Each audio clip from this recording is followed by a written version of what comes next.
Hello दोस्तों, episode की शुरुआत वहीं से होती है जहां लिंग फू अपने फादर की सेवा कर रहा होता है क्योंकि कल उसके फादर को मास्टर जेंग के लोगों ने स्नेक बीस्ट की मेडिसिन के लिए बहुत ही पीटा था क्योंकि वो मेडिसिन फ्री में उनको नहीं दे रहा था।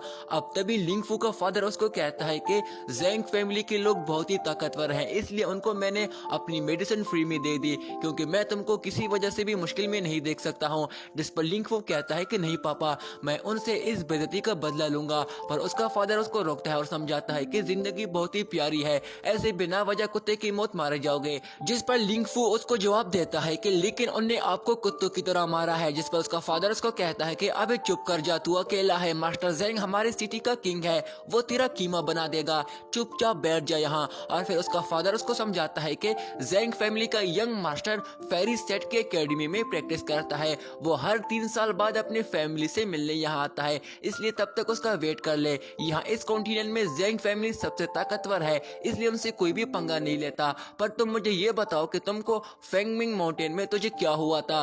फेरी एकेडमी की 2 लड़कियां तुझे बेहोशी की हालत में यहाँ लेके आई थी, जिसके लिए पूरा गांव उनको देखने आया था। कहीं तेरी कोई गर्लफ्रेंड तो नहीं है? क्योंकि लड़कियों के मामले में तो मुझे बहुत ही हद हरामी लगता है। और फिर वो अपने पॉकेट से उसको फेरी एकेडमी का ट्रेजर स्टोन निकाल के देता है। अब ये देखकर लिंग फू उस ट्रेजर स्टोन के बारे में पूछता है, जिस पर उसका फादर उसको बताता है कि ये फेरी लैंड एकेडमी के स्टूडेंट के आइडेंटिटी पास होता है जो उनको रिप्रेजेंट किया जाता है, क्योंकि मैं भी एक वक्त में इसका स्टूडेंट हुआ करता था और तुम भी वहां जाकर इस फेरी एकेडमी के मार्शल आर्ट और कुंग-फू सीख सकते हो, जिससे तुम हमारे खानदान की इज्जत और बढ़ा सकते हो। जिस पर अब बिना देर किए लिंग फू उसका टेस्ट देने के लिए उस फेरी एकेडमी के लिए निकल जाता है, जहां हम गदा गाड़ी में लिंग फू को देखते हैं जो फेरी एकेडमी जा रहा होता है और उसके साथ एक और लड़का भी बैठा होता है जिसका नाम शिव होता है।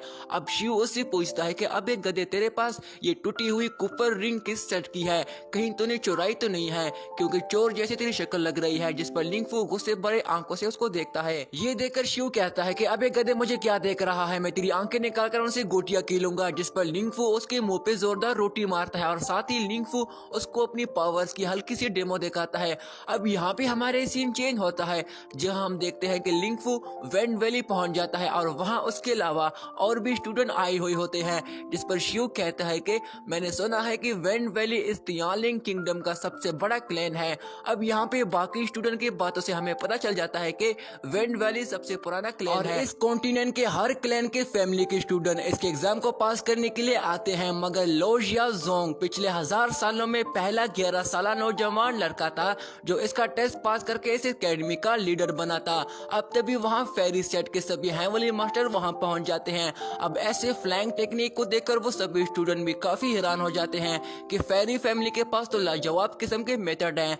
जिस पर लिंग फू खुद से कहता है कि डैड ने सच बोला था, वाकई फेरी मास्टर एग्जिस्ट करते हैं। और उस ट्रेजर स्टोन को देख के कहता है कि कहीं डैड ने ये ट्रेजर स्टोन उन 2 लड़कियों से तो नहीं चुराया और मुझे इस टेस्ट के लिए यहाँ पे भेज दिया। अब तभी वो लड़की उसके सामने खड़ी हो जाती है और उससे पूछती है कि फेरी मास्टर को देखकर तुम कितने खुश हो गए हो? जिस पर फेंगयू जवाब देता है कि मैं बस थोड़ा परेशान हूँ और बहुत एक्साइटेड हूँ इनाम जीतने के लिए। जिस पर वो लड़की उसको कहती है कि तू तो बड़ा डरपोक निकला। तभी फेरी मास्टर गुस्से से कहता है कि चुप कर जाओ सब। जिस पर डर के मारे वो लड़की लिंग फू के पीछे चुप जाती है। अब यहाँ पे वो फेरी मास्टर अपना नाम लोजिया जोंग बताता है कि मैं आज के सिलेक्शन में तुम में से कुछ डिसेबल को सिलेक्ट करूंगा। तुम लोग खुशकिस्मत वाले हो क्योंकि इस बार रूल्स बहुत ही सिंपल है, जो उस गुफा के अंदर जाकर तुम लोगों को वहाँ के पेड़ से एक फ्रूट तोड़ना होगा। यहाँ कोई फर्क नहीं पड़ता तुम लोगों ने कितनी प्रैक्टिस की है या तुम किस कंट्री से बिलोंग करते हो, बस तुम लोगों को इतना करना है कि उसके अंदर जाकर सबसे पहले उस पेड़ से फ्रूट को तोड़ना होगा। और फिर मास्टर लोजिया जोंग उस कंपटीशन को स्टार्ट कर देता है, जिस पर सभी स्टूडेंट तुरंत ही उस गुफा की तरफ भागते हैं। और जैसे ही वहां पहुंचते हैं तो वो देखते हैं कि उस फ्रूट की पेड़ तक पहुंचने के लिए उनको इन स्नेक से जिंदा गुजरना होगा। जिस पर लिंग फू तुरंत ही तेजी से भागते हुए उन पॉइजन स्नेक से बचते हुए बड़ी आसानी से उस पेड़ की तरफ भागने लगता है, जिस पर बाकी स्टूडेंट भी हिम्मत करके आगे बढ़ने लगते हैं। अब यहाँ पे वो पॉइजन स्नेक काफी लड़कों को काटने लगते हैं, मगर लिंग फू अपनी टेक्निक से बड़े आसानी से उनसे आगे निकल जाता है और फिर खुद से कहता है कि अजीब बात है, इस वैली में इस तरह के पॉइजन स्नेक कैसे हो सकते हैं? पर जो भी हो, मैं इस टेस्ट को हर हाल में पास करूंगा और उस इनाम से अपनी स्पिरिचुअल पावर्स को इंक्रीज करूंगा।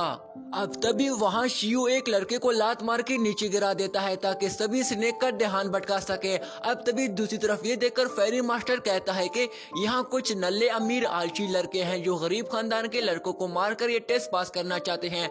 इनको हम घंटा इनाम देंगे, हमको इन पर ध्यान देना होगा और सही लड़के को सेलेक्ट करना होगा जो चीटिंग के बिना अपने हिम्मत से उसको जीते। अब तभी दूसरी तरफ लिंग फू ये देखकर खुद से कहता है कि ये सभी लड़के तो चीटिंग करके दूसरों को मार रहे हैं, अगर ऐसा चलता रहा तो आगे जाकर इसके लिए ये लोग मुझे भी मार सकते हैं। अगर मैंने ये टेस्ट पास नहीं किया तो मेरे फादर मुझ पे बहुत ही नाराज होंगे। अब वो आगे भागने लगता है कि तभी एक स्टूडेंट उस पर एक पॉइजन स्नेक से अटैक कर देता है और वो खुद आगे भागने लगता है, मगर लिंग फू उस स्नेक को पकड़कर खुद को काटने से बचाने लगता है। अब वहाँ कुछ स्टूडेंट उस पेड़ की तरफ भागते हुए उसको देखकर उसका मजाक उड़ाने लगते हैं, जिस पर शिव उसको कहता है कि अभी तू यहाँ खेलने आया है क्या? घर में तुझे खेलने के लिए कुछ नहीं मिलता, तुम तो इस टेस्ट से बाहर हो जाओगे। अब तभी एक फेरी मास्टर हान मास्टर को कहता है कि देखो, मैंने सुना है हान फैमिली का एक और स्टूडेंट कल्टीवेटिंग इमोर्टल रेल्म में एंटर हो गया है, तुम्हारे तो मजे होंगे। जिस पर लुजिया जोंग उसको कहता है कि ऐसे बच्चे हमारे क्लैन का नाम रोशन कर सकते हैं, मुझे इन जैसे लड़कों से कोई उम्मीद नहीं है। पर क्या लगता है कि इन लड़कों में हमको कोई जीनियस, ताकतवर और शक्तिशाली डिसेबल मिल सकता है? जिस पर दूसरा मास्टर जवाब देता है कि पर मुझे इन जैसे लड़कों से कोई उम्मीद नहीं है, पर तुम लोगों को क्या लगता है कि इनमें से कोई हमको एक जीनियस, ताकतवर और शक्तिशाली डिसेबल मिल सकता है? जिस पर दूसरा मास्टर जवाब देता है कि ये जो सबसे पीछे लड़का भाग रहा है ये मुझे थोड़ा सा अजीब सा लग रहा है, शायद इस लड़के में कुछ तो है, उस पॉइजन स्नेक से भी बच निकला है, अब तक अपने दम पे ही यहाँ तक पहुंचा है। अब तभी हम देखते हैं कि लिंग फू सबसे पीछे होता है, इस वजह से वो एक छलांग लगाकर उन सभी लड़कों के आगे हो जाता है, जिस पर सभी फेरी मास्टर हंसते हैं। अब तभी वो लड़की उस फ्रूट को तोड़ने के लिए अपने टेलीपोर्टेशन पावर्स का यूज करके उस पेड़ पर ही जा बैठ जाती है और आसानी से एक फ्रूट तोड़ लेती है। अब उसके बाद लिंग फू और बाकी सभी स्टूडेंट भी छलांग लगाकर अपना अपना फ्रूट उस पेड़ से तोड़ लेते हैं, पर सबसे पीछे रह जाने वाले स्टूडेंट इस टेस्ट में फेल हो जाते हैं और वो फेरी मास्टर तुरंत ही उनको वहीं पे रोक देते हैं कि बस ये 10 लड़के ही ये टेस्ट पास कर गए हैं, तुम लोग वापस घर जाओ और अगली बार इसका टेस्ट ट्राई करना। और वहाँ चारों तरफ अपना फोक क्रिएट कर देते हैं, जिस पर वो सभी स्टूडेंट उनसे एक और मौका देने के लिए रिक्वेस्ट करने लगते हैं, पर तभी वो देखते हैं कि वो सभी वहाँ से जा चुके हैं और वहाँ पे कोई भी नहीं होता है। और यहीं पे दोस्तों हमारा ये वाला पार्ट भी एंड हो जाता है। अगर ये वीडियो जरा बराबर भी अच्छी लगी है तो वीडियो को लाइक कीजिएगा और मेरे चैनल को सब्सक्राइब कीजिएगा। शुक्रिया।